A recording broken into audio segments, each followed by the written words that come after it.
शारदीय नवरात्र उत्सव आजपासून सुरू होत आहे आणि आजच्या पहिल्याच दिवशी शैलपुत्री या देवीची पूजा केली जाते। पर्वतराज हिमालयाची पुत्री असल्यामुळे शैलपुत्री असं नाव या देवीला देण्यात आलं आहे।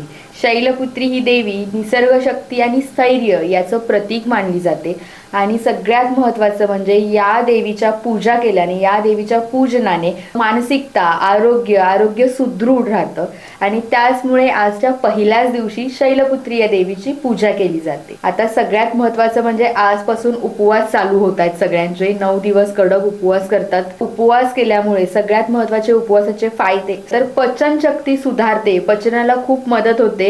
सतत खाण्यापिण्यामुळे पचनशक्ती ही मंदावलेली असते, तर अशा वेळेला उपवास केल्यामुळे पचनशक्तीला चालना मिळते। अग्नी मेन म्हणजे प्रखर होतो, त्यामुळे पचनशक्ती छान प्रकारे चालू लागते।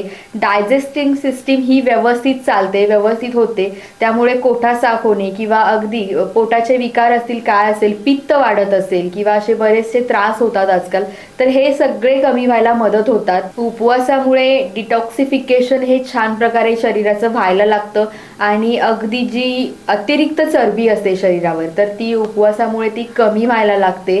त्यामुळे हा आहार हा हलका असेल, जेवढा हलका आहार असेल तेवढ्या प्रमाणात मन सुद्धा शांत होतं, मनाची सुद्धा स्थिती छान प्रकारे चालू लागते।